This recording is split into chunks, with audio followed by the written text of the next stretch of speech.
What is up, Duelists, and welcome back to another video of Yu-geeki-oh. So today we're doing a little something different. We're straying away from Yu-Gi-Oh for a while. I know it's kind of confusing because of the name of the channel, but that's why the middle part is geeky. Because we do all types of content. Video games, Yu-Gi-Oh, Magic, Lorcana, Pokemon, you name it. We will probably do it. Today we're doing Lorcana. In my last video I had mentioned this game. It has been out for a little while, not too long, and I just wanted to cover it. I've been playing it for a little bit. I've got like the basics of the game down so far, and I just wanted to go over what I thought about the game and just a review on the game, kind of. Not really too much how you play it. Maybe that'll be in the next video or something. But as of right now, I just want to do this review on it. So, in the game, it's a lot like Magic the Gathering. If you haven't played Magic, then you probably should, if you want to play this game. Actually, I would say that if you want to play Magic, you should play this game before Magic. Because while this game is super simple and super easy, it's not too terribly easy, as in like anybody could play it. Like, it's not like childish. It's not like a children's game. It kind of is, but not really. There's a lot of technical terms and stuff in it that can get kind of confusing at times, and the game can be kind of challenging at times. So in ways that it kind of is the same as Magic, up at the top left hand corner right here, that is what you'll pay to play a card. That's your ink cost.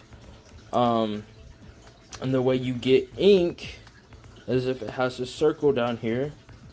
If you have a card in your hand you want to turn into ink, you would just tell your opponent, hey, I'm gonna turn hey into ink. You'd show them that it can be turned into ink. You'd set it face down at the bottom of your field. You can have as many ink as possible. You can play as many cards per turn as possible. If you play a character card, it does have what Magic calls summoning sickness. However, in Lorcana, it is referred to as drying. So whenever you summon a card, it's wet. Your next turn, it'll be dry and it will come into play. However, that does not mean that it is not already been played whenever you place it on the field. Like card effects like Maleficent. Let me find it real quick here. Maleficent says that whenever she's played, you can draw a card. So as soon as I put her on the field, even though she's drying, I can draw a card. Another way that it is similar to Magic is it has toughness and defense. Whenever you go and you can only attack creatures, which Magic doesn't do. Magic, you can't attack other creatures, you can only use your creatures to block. But in Lorcana, your characters can attack each other, and you do not attack your opponent. We'll get into that in a second. So in Lorcana, your toughness and your defense matter a whole lot. Whenever you go and you want to attack something, this is very important. Let's say I have Maleficent on the field, and my opponent has hey exerted. Exerted just means tap. So just turn to a 90-degree angle. Now my Maleficent can challenge the Hei, and when she does, her attack will overpower Hei's defense, which would mean that Hei would then get banished. However, Hei would also attack back. So Hei's attack is higher than Maleficent's defense, so they would both get banished.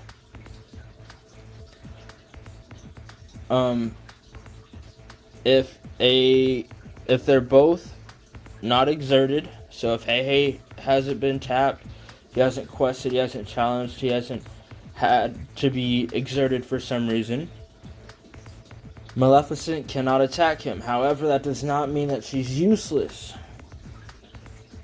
Because, like in Magic, the goal is, well, kind of like in Magic. So in Magic, you want to decrease your opponent's life points from 20 to 0. However, in Lorcana, you want to gain lore. These are your lore. And then this is a lore counter. Goes all the way up to 20. It's just a little spinny one. You can use a D20, you can use whatever you want. The starter decks come with like little playmat lore counter things. You can use those if you want. I usually use a D20 or the spinning lore counter. And what you want to do is you want to start at 0. And then each time you gain a lore, you either gain 1 or how many ever lore that you're able to gain that turn. So let's say you have Maleficent, Hei, Moana, and Jafar on the field. And you want to quest with all 4 of those. Whenever you quest a card, that means that you gain that card's lore. So I would gain 4 lore points. And then it would go on from there. And then another way that this card game is a lot like Magic, you start off with 7 cards. And once you decide who goes first, which you do from a dice roll, or I guess you could do it from rock, paper, scissors, or however other way you want to think to do it. Once you decide who goes first, it goes to your left. So if you're playing with, I don't know, your family, and you go first, and whoever's to your left will say it's your brother. He would go, and then whoever's to his left, they would go. You do not draw an 8th card if you go first. If you go second, or third, or fourth, or fifth, you will draw a card, and you will draw a card every turn. There are different cards that can be played at different times. There's no specific order in which a turn has to take place either. It's not like Yu-Gi-Oh at all. There's no like main phase, standby phase, battle phase, none of that. You can play your cards in any order that you want. How many ever cards you can play during a turn. You don't have a limit. And there's obviously like separate sections. So you'll have your ink, then you'll have drying, and you'll have cards in play. And then you'll have like your banished pile, your deck zone.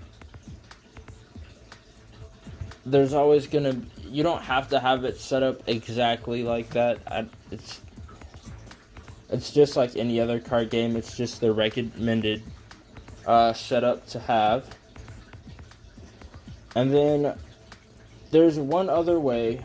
There's one other way that is very similar to Magic the Gathering, and that's how you build a deck. So whenever you go in and you start building a deck, you can only have up to 4 copies of one card in a deck. However, you can have 4 copies of each variant of that card. So I could have 4 Moana Untethered Voyager. And then I could have another Moana card, 4 of them. I could have 4 Fidgets.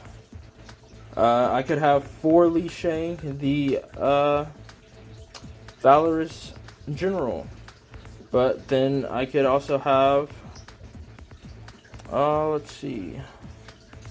I'll have another Li Shang in here. I could have 4 Li Shang General's Son. You could have 4 of each different variant of every character others in the game. However, that does not mean that you can play with multiple colors. That is where it also differs from Magic the Gathering. You can only play with 2 colors. So I'm playing with Amethyst and Ruby. And that's not just me trying to sound like special or anything. There's 6 color themes so far. So there's Amethyst, Ruby, Steel, Emerald, Amber, and Sapphire. And you can play with a deck of any 2 of those colors. However, you can also play with a deck with only 1 of those colors. It doesn't have to be 2, it just has to be up to 2. 2 colors is the maximum that you could have.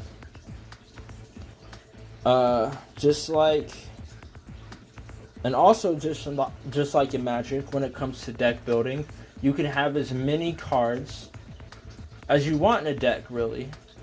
I know in Magic, the maximum is like 100. In lorcana, as of right now, I don't think that there is a maximum number. So, the minimum you can have, though, is 60. And that's roughly around the Magic number. Every card game has a deck number that is the Magic number. Like in Yu-Gi-Oh, the Magic number, depending on your deck, unless you're playing with something like Light Sworns, is going to be 40. 40 cards in a deck. And then in Magic and in lorcana, it's going to be 60 cards in a deck.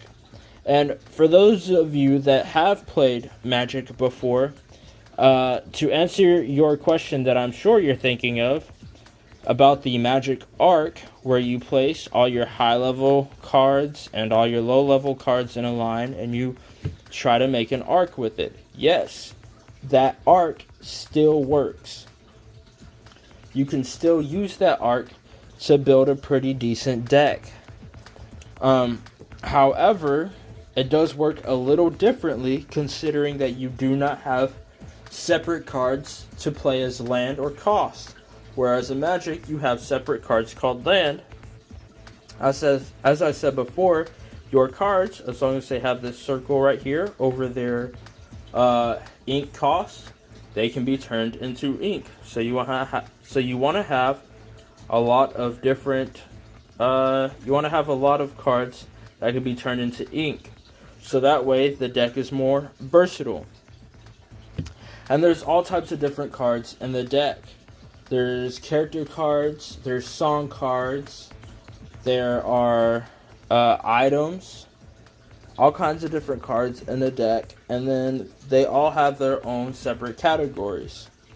Like, Sergeant Tibbs here is a Storyborn ally, whereas the Firebird is a Storyborn or Dreamborn villain.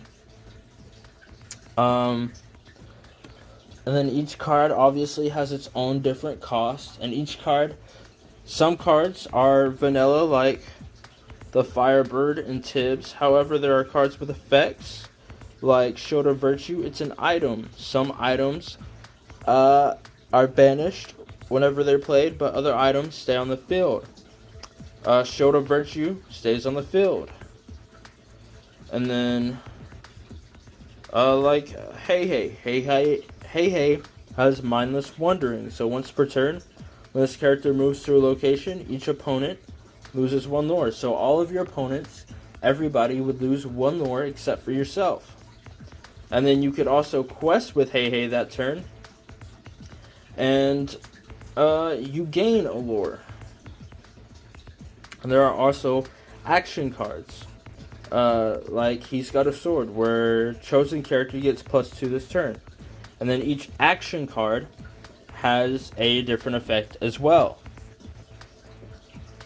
And then there's not, in Yu-Gi-Oh! There's trap cards you can play on your opponent's turn, and in Magic there's like instants where you can play them on your opponent's turn. However, in Lorcana, to my knowledge, there aren't any cards that you can play on your opponent's turn. All your cards have to be played on your turn, and then you have to wait until it goes back around to you to play whatever other cards you want to play. And like I said, I was just doing a review on the game. I wasn't really trying to tell you how to play. Next time maybe I'll go over the basics on how to play the game, but as of tonight, that is all for this episode of Yu-geeki-oh. I hope you guys found it informative. I hope you guys decide to play the game if you're interested. If you were interested beforehand and are less interested now, I apologize for ruining the game for you. It is a super fun game. I've been playing it for about a month now, and it can be kind of expensive, but it's fairly new. I know their new set is gonna come out in August. It's gonna have cards like Vanellope Von Schweetz, Wreck-It Ralph, Fix-It Felix, and King Candy. And then each set has 204 cards that come out with it. So be on the lookout. And if you guys decide to play the game, I hope that this has helped y'all, and I hope that y'all tune in for the next video where maybe I come in and I tell you guys how to play the game, or tell you guys the basics. And maybe I'll do a test hand or something to show you how it goes. But as of for now, that's all for this video. I hope you found it informative and entertaining. If there's anything that I can change to make my videos better, please let me know in the comment section below. If you liked the video, please leave a thumbs up and subscribe. And may God bless you all. Have a blessed night. Thank you so much for watching, and I'll catch you in the next one.